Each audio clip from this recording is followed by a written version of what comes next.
All right, thanks for joining us. This is Madeline at Lingso Garden Materials. And again, thank you for joining us for Firewise Landscaping. I'm here with Carmen Mahood, and I'll get the floor over to you. Thank you, Carmen. Thank you, Maddie. Welcome, everybody, and thank you for coming to today's class on Firewise Landscaping and how to protect your home. My name is Carmen Mahood, and I'm a master gardener with the San Mateo, San Francisco Master Gardening Program. And thank you, Lingso, for sponsoring this presentation and inviting everyone here. Let's see. I'm trying to get to my next screen here. Am I frozen? I don't see your screen currently moving. And I don't know why it's not. Up there, I'm seeing it move now. Okay, Okay, there it goes. Okay, sorry, everybody. We've had quite a setup today, but all is well. I'd like everyone to know that if you're interested, you can become a master gardener. It is a program that is sponsored by the University of California through their Agricultural and Natural Resources program. And we are starting a new class this January. There are 2 more meetings that are available to attend that you must attend before getting accepted to the class. There's one this afternoon in Redwood City, and there's another one on Friday in San Francisco. You can see the website at the bottom of this page that tells you where the meetings are and how to get in touch with people to sign up for them. It's a 6-month program. It meets once a week. And if you are at all interested in gardening, landscape, any of that, it's a wonderful program and a great organization. So the purpose of today is to educate everyone about the Firewise landscaping objectives. Due to the wildfires that we all have come to live with in California, it doesn't seem that isn't a wildfire time now. Governor Newsom has passed a series of executive orders, and we're going to go through what those require and what you can do about it. So we're going to talk about the 3 defensible space zones, zones 0, 1, and 2. What is firescaping, which includes landscape and hardscape, the importance of maintenance, how to firewise your home, how to work with your neighborhood to be firewise, and then a little bit of homework, which is a video, which is very good. Come on.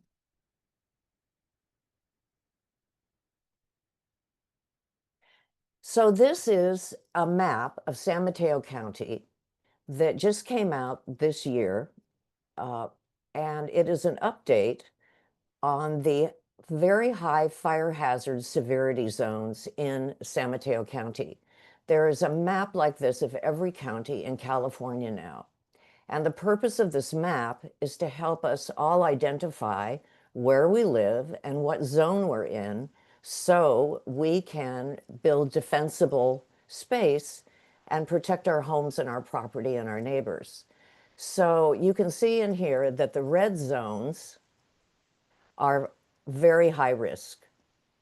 The pink zones are moderate risk, and the other zones are not considered high risk. And so we have moderate, high, and very high. These maps were developed using a science-based and field-tested model that assigns a hazard zone based on factors that influence fire likelihood and fire behavior over a 30 to 50 year period, if no modifications are put in place. So many factors were considered in developing these zones: existing and potential fuel you know, the natural vegetation, like how many eucalyptus trees are there?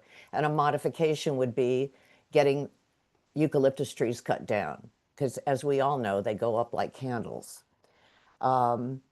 Predicted flame length, embers, terrain, fire weather in the area. So if you can see here on the map that there are portions of San Mateo, Belmont, San Carlos, down into Redwood City, Woodside, and Skylonda that are very high red zones, and they tend to be up against Skyline Boulevard.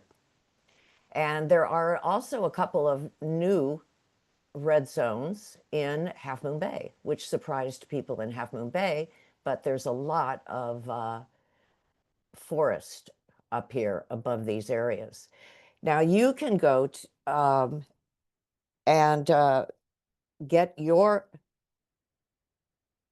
address at this site, and you can just put in your own address and it will tell you what your zone is. So you might want to take a picture of this, or we'll be sending you a copy so you can do this yourself and you can see your zone.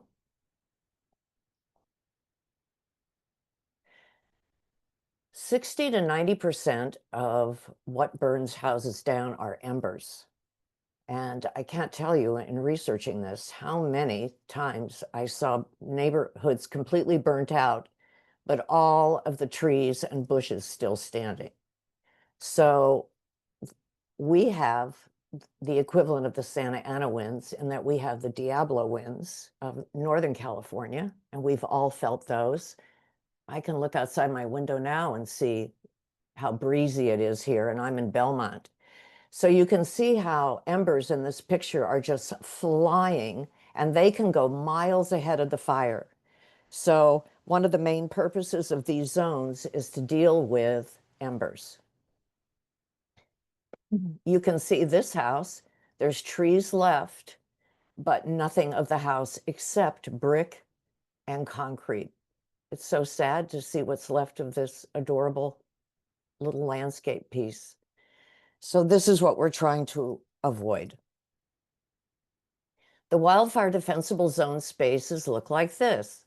Zone 0 to 5 feet. That's the immediate area around your house. You want that really safe. Zone 1 is 5 feet through 30 feet. And again, this is to protect your space. It's also to provide a fire-free zone if firefighters need to get in front of your house or around your house to protect the space. You need to provide space for them. And then further protection is zone 2, 30 feet to 100 feet out. So the first zone, 0, is known as ember resistant. That's your purpose, what you want to do there. Zone 1, lean, clean, and green. Any plants you have in that area, you want to keep them clean and green. And then zone 2, the 30 to 100 feet, that's for fuel reduction. And we'll talk about how to do that. So this is what it would look outside your house if you are in a high and very high risk area. So you can see here's 5 feet from your house. Then from your house out 30 feet, and you can see the perimeter. And then 100 feet out.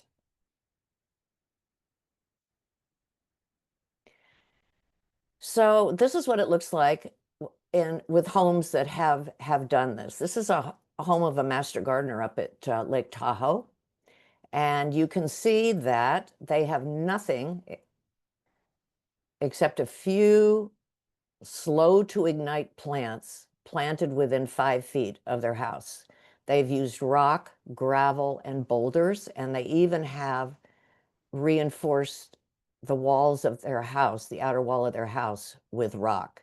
So in this zone, you want to use materials like gravel, pavers, rock, concrete, and fire-resistant plants, and we'll talk about what some of those are in a little bit. You also want to do maintenance here. You want to keep it cleared of combustible materials, like don't let it dry out. You cannot use any kind of wood mulch in this area. And if you have wooden fences or gates, then you'll need to check with your neighbors about just, depending on your zone, what you want to do about wooden fences and wooden gates. You're going to want to keep your branches trimmed back. You can see how in this place, how far away the trees are now. And you'll do this around all sides of your house. If you stack firewood close to your house, needless to say, this is not a good idea. So make sure you get anything combustible out of the 0 to 5 zone. That includes lawn furniture, any wooden plants or pots or even vinyl that can burn. Again, check your fencing and gates. And this is one that kind of surprised me. I hadn't thought about it, but if you have natural fiber doormats, you want to get those out of the way too. This is a friend of mine, the backyard of her house. This is a newly built house in Half Moon Bay, and she thought she was in a zone 0. I mean, in a completely free zone, but she found out she's in a zone 0. So she needs to clean up her space. And she circled the problems, and you can see them here. So first of all, she's underneath a stairway that goes up to an apartment above her. And of course, like all of us do, we do this under our decking. You use this area for storage. But since she's in a zone, a high-risk zone, she needs to get rid of all these cans of paint that she had stored there. You need to get rid of your trash cans. Not only can the plastic burn, but whatever you have in those cans can burn. She has an outbuilding. This would burn. Her hanging plants. She runs a nursery. This is a nursery. Of course, she's going to have tons of plants, but they are in vinyl pots and they will burn. Her propane tank for her barbecue. You don't want that blowing up. And the plants, however, these are all succulents. Her nursery is a succulent garden, and succulents are very low fire plants. They are so full of water that it takes them a long time to burn. So you want to get boats, RVs. If this is metal lawn furniture, it's fine. But if there are cushions on the chairs, the cushions will burn. So you need to start thinking about your space in a what would a fire like kind of way. So now we move out to what's called zone 1, which is 5 to 30 feet from your house. And it's called lean, clean, green. You want to clear dead or dry vegetation, and you want to do maintenance in this area. So you want to keep space between the trees. You want to keep branches at least 10 feet from each other so the fire can't jump from one to the other. And you want to keep the vegetation within this zone green and well irrigated.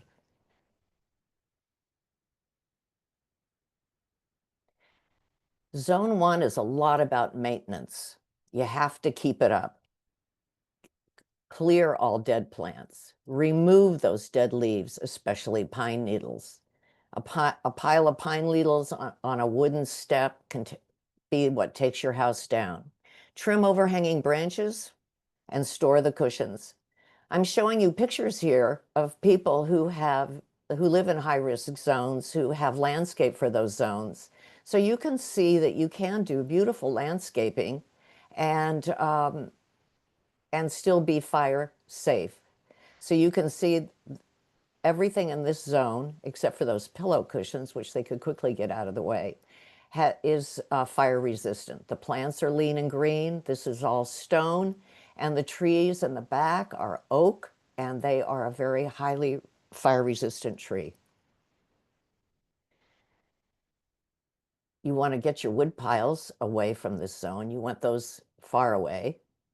Move any flammable plants near windows. Make sure any kind of tanks that have gas in them and your generator, if you have a generator with gasoline in it, you want to get those out of the way into zone 2, which is 100 feet away. And you want to make sure you have bare soil and no flammable vegetation within 10 feet around them in case they heat up and blow. So zone 2 is 30 to 100 feet. And here you're probably out in the space that is that urban wildlife area where you have a lot of land. If in this area, you want to trim your grass to be no more than 4 inches high. Make sure that you remove fallen limbs, get dead shrubs out of there, and limb your trees up at least 6 feet. Get twigs out, and as I said before, keep 10 feet of bare soil around wood piles, outbuildings, and propane tanks. And when you're thinking about what can I plant out there, think plant-resistant natives. So this is what a defensible space would look like if you lived in the urban wildlife interzone. So on the right is an ineffective defensible space. See how close the trees are to the house? This is within 5 feet. And this is supposed to be a fuel-free zone like it is on the left. Again, open space. You can leave a few trees, keep them gathered together and 10 feet apart, and you'll still have a beautiful landscaped area, but you don't want this density. And again, you want to clear the density in your 100-yard zone, your 100-foot zone, and make sure that the grass is cut and the trees have separation and are cut up at least 6 feet. This is an example of a house that survived a wildfire by implementing this kind of zone landscaping. So you can see close to the house, they do have plants. They're all fire defensible plants, fire resistant plants. This deck is not made out of wood. It's made out of a PVC type material that is fire resistant. And the house has a lot of concrete and stone. All of the greenery is lush and well watered. So the 100-foot zone was cleared. There's only gravel out here. They even cleared the land around this little post, and they survived the fire very nicely. And they still have a beautiful landscape. A lot of us live with slopes. It's one of the reasons we love where we live. We have hills and trees. But remember, the steeper the slope, the more the distance should be created between your trees and shrubs. So keep this in mind as you clean up your slopes as you need to. So firescaping tips when you're thinking about landscaping. Design and maintenance are more important than plant selection. All plants burn. It is much more important to consider where a plant is situated and how it's maintained than to assume that some plants are better than others. So choose plants and trees that meet your garden's cultural conditions and benefit the greater surroundings, and then use the 3 zones of defensible space guidelines to determine where to grow them.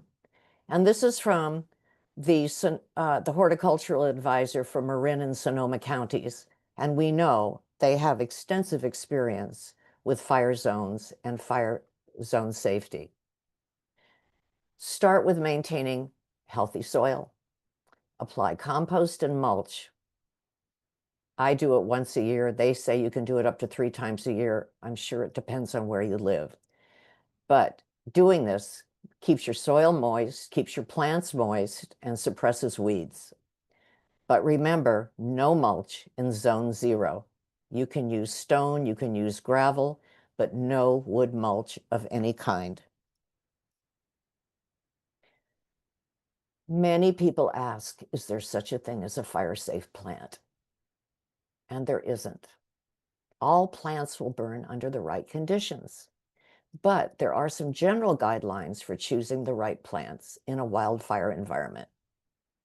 These are particularly fire hazardous plants, and if you live in a high-risk area, we advise getting rid of these.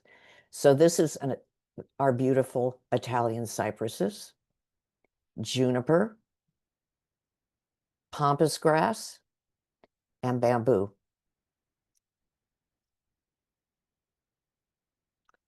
A fire-resistant plant does not readily ignite.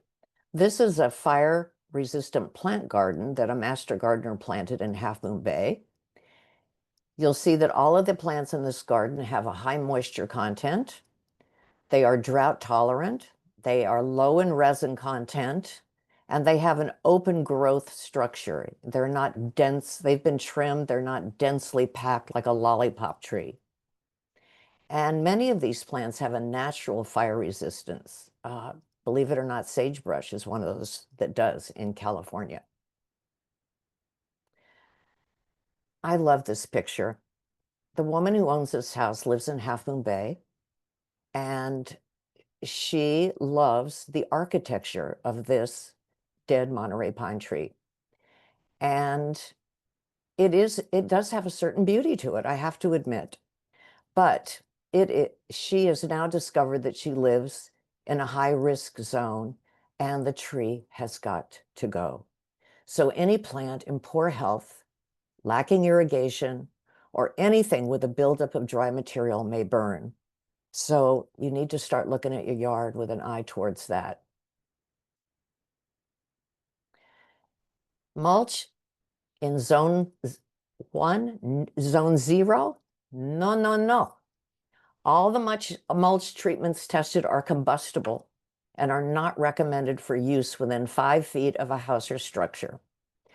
Use rock, gravel, concrete within 5 feet of the house. And I wanted to show you another beautiful garden that's within 5 feet of a house. And you can see they have lovely stairs. They've done gravel.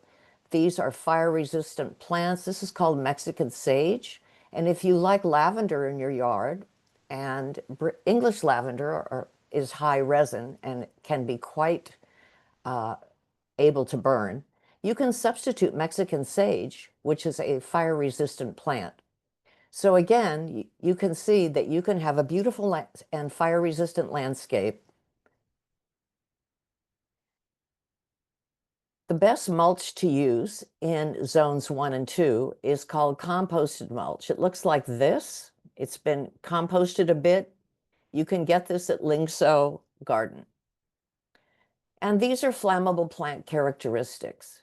These are less flammable, and on the right are more flammable. So less flammable, if it's deciduous, it drops its leaves. More flammable is evergreen, like pine trees. Deep-rooted plants are less flammable. Moist, flexible, thick leaves.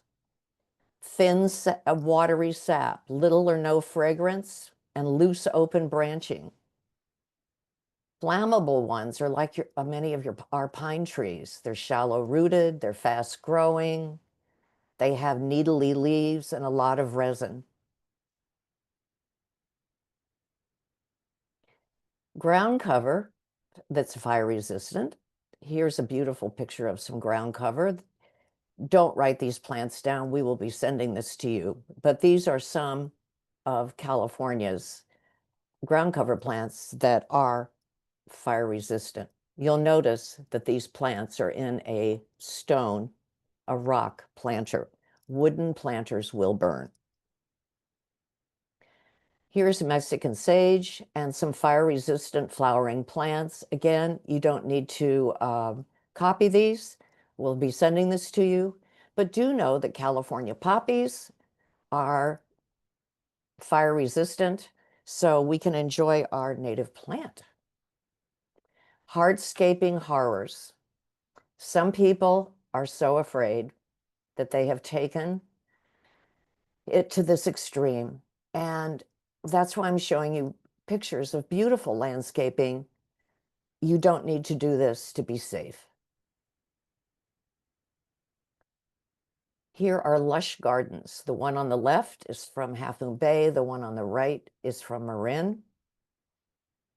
You'll see that they have used hardscaping. This is a metal fence, and it's a wood substitute planter. Succulents, poppies, and here in Marin, brick stairs with stone and the iron light. And all of these plants are fire resistant. Yes, this is a lavender, but it's a young lavender, and it's very lush and new, probably good for about a couple of years, and then they start getting woody, and you need to start thinking about it. Here we are on a slope, and I wanted to show you a house on a slope. See how they've cleaned out that slope? There's nothing on the ground up there. They've trimmed the trees up 6 to 10 feet. And this is going to give them that 100 feet out there that will hopefully stop the fire from burning down closer. Within their 30 feet, you can see they've put up a boulder wall, and their patio is stone. They can still enjoy it, and the wood that's at the front of their house is probably a very heavy-duty redwood, which is, if not finished with an inorganic paint, is extremely fireproof. And again, fire-resistant plants. It looks lovely. Here's somebody that had to do some firescaping. And it doesn't have to be expensive, and it doesn't have to be a complete makeover. So on the left, you can probably identify by now what the problem is. Wooden stairs that come directly up and make contact with the house. This is a bamboo grove back here. And of course, more wooden deck, more wood here. So what these people did is they replaced the wood with stone. It's gravel here close to the house, no mulch. They have taken out the bamboo. They have a citrus tree. Fruit trees are very fire resistant because they have so much sap and liquid in them. So this is an example of a very simple but beautiful way. I think it looks prettier with the firescaping that you can do with your house. Some fire-resistant trees are, some ideas are coast live oak. Here's our beautiful mid-peninsula open space that we all love. And you can see that this has been trimmed. They've come and trimmed it down to help protect that urban scape. Oops, I want to go back. So trees that are most resistant are coast live oak, manzanitas. You'll read conflicting reports on manzanitas, but if you keep them trimmed up, they are a very fire-resistant tree. American mountain ash, toyon bushes, maples, redbud. Monterey pine is fire-adapted, and of course, redwood trees. This is a redwood tree that survived the 2020 CZU fire. So you can see how it burned up, but look at all of this new growth. This happened just weeks after the fire. Ancient buds, they discovered, were dormant at the base of the redwood trees, under the bark for centuries, with decades-old carbon reserves. And after the fire, the tree sprouted all of these ancient buds, and the trees are growing again. Here's some other examples of attractive defensible space. All concrete with boulders, and the trees well into 10 feet and further away. A nice lush lawn with pavers. This is Class A fire-resistant decking paired with pavers. You can talk to your local fire department about what they consider fire-resistant decking, or your local planning commission. But here are some examples. 1-inch redwood is Class A fire resistant if it's not sealed with oils or urethanes.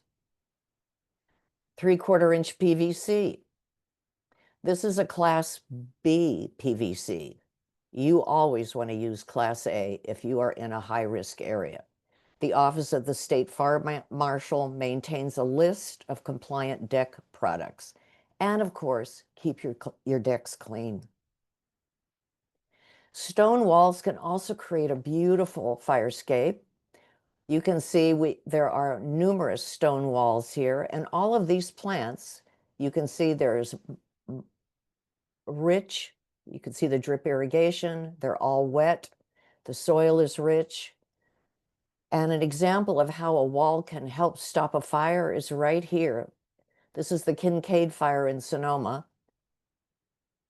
Their space here was cut to 3 inches or less, so the fire didn't have a lot of fuel to go. The little bit that it's going over the fence here into these bushes, there's a fireman right here. This 30-foot area, this 10 to 30-foot space in here gives the fire department room to protect your house. So that's another reason you want to keep that space open. So this fireman is there protecting the house from this burn that's just heading into these bushes. And this house did survive. Amber-proof your home. People say, what should I start with? And from talking to fire department people and knowing how big our Diablo winds are, the embers can be blown miles ahead of the fire. And a lot of us live in older homes with gable vents or roof vents. If you have these, and there's also vents, of course, down below your house, you want to put 1/8 inch screening on those vents. I went to a recent fire certification meeting, and they are even selling now vents that you can put into your home and replace your vents with. I don't know if it fits older homes or not, but an easy thing to start with, because it can seem overwhelming at first, is to get 1/4 inch screen and use that over your vents in order to stop the embers from coming in. This is a house that put on a metal roof. It doesn't have an attic and it doesn't have any vents.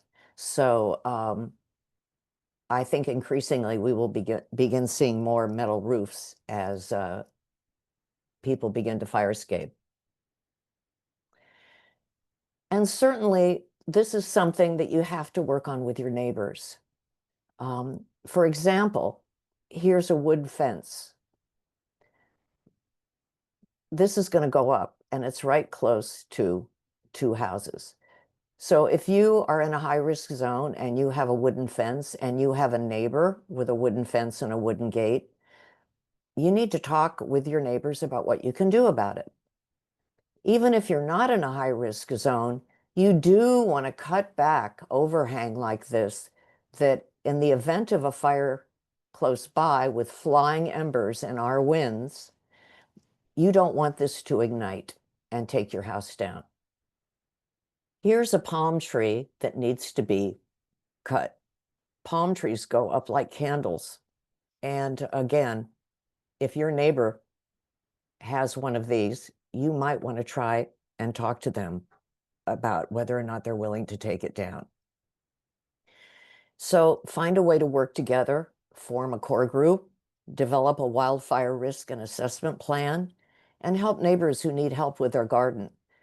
I know Portola Valley has a very strong Firewise organization that they have put together. So if you're in a community that's looking for a good role model, Portola Valley certainly has one. And I'm sure your local fire department would be happy to help you. Marin County has an excellent wildfire organization too, so that's another good model. And here is a Firewise community site that you can visit. that will help you set up a way to work with your neighbors. You might want to start by inviting your local fire captain over for a talk and talking about the risk in your moderate to high risk neighborhood. This is your homework. This is a very good video about how your home can survive wildfires. And it's about 15 minutes long, and I suggest you watch it. It teaches you a lot. And finally, I just want to let you know that Master Gardeners can help you out with your gardening issues. We'd be happy to talk to you about firescaping. And also, if you have plant questions, if you have plant problems, we are available to answer questions on our helpline. We're in Half Moon Bay, we're in San Francisco, and we're in Redwood City. You can email us or and send a picture of what your plant problem is. You know, here's this bug, what is it? Or here's this funny leaf, what's happening? Or you can drop in and bring your problem to us, and we'd be happy to figure it out with you and come up with a solution. So thank you all very much. And if you would like to subscribe to our monthly newsletter, here's our QR. And if you'd like to donate to our cause, we would appreciate that too. And lots of references. So thank you, Lingso, and I'm open to any questions. Yeah, and again, the chat isn't locked, but you are only able to reply to me directly. So just click on the message that I sent and you can submit your question there. I'll give it a minute here. And yeah, thank you. That was really informative too. I want to make sure my team watches this as well. You know, it's all new. These maps just came out in February of this year. So this is all very new to many of us. So don't feel like you're behind the curve. And if you're starting to get, like you said, it's good to educate your group about this so we all know what's going on. Yeah, absolutely. And I know that you mentioned it earlier that composted mulch Lingso does stock. It's really been in high demand the last few years for good reason. But now that this knowledge is getting out there, we're doing our best to try to stock more of it. So it is available. And of course, there's so many beautiful gravels that you can choose too. There's so many directions, so many beautiful ways to install your landscape that actually follow these rules and guidelines.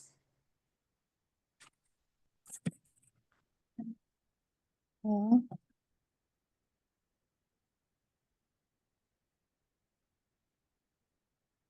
Okay, and so I don't have any questions, but I do have several people really expressing how much they appreciate the presentation and they really liked the different pictures of the settings and examples. That's really helpful.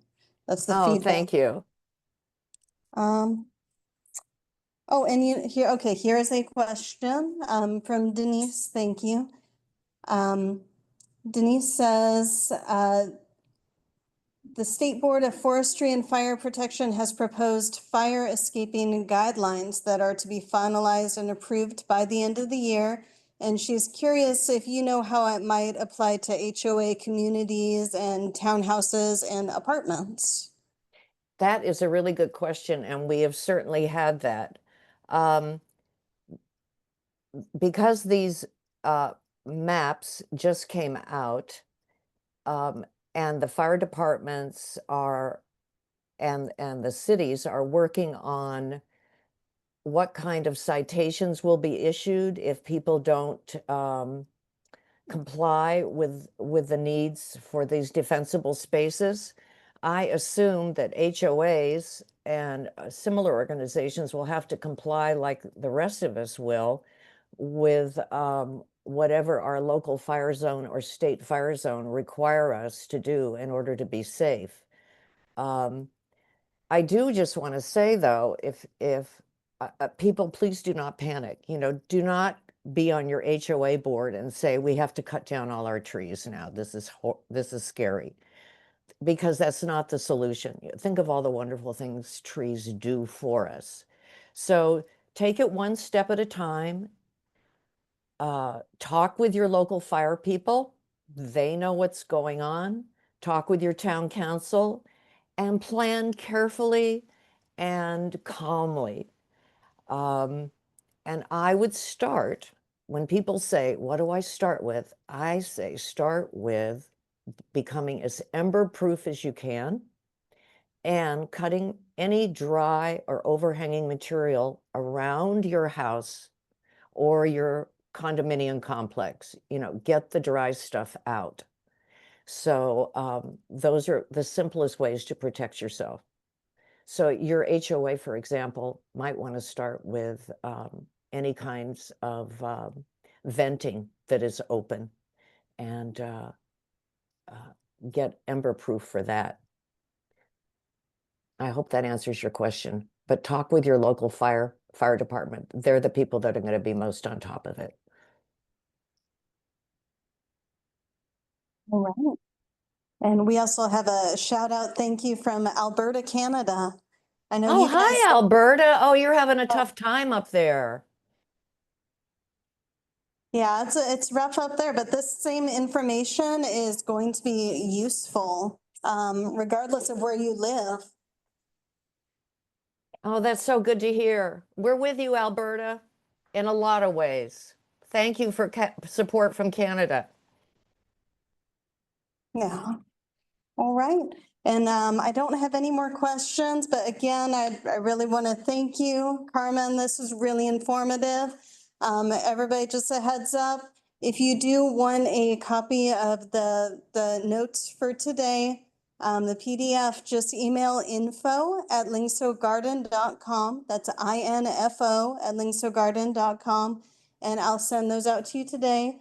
The class we will download, and I should have it posted on YouTube as well by tomorrow for it to be reviewed.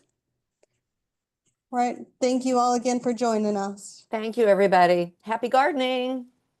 All right.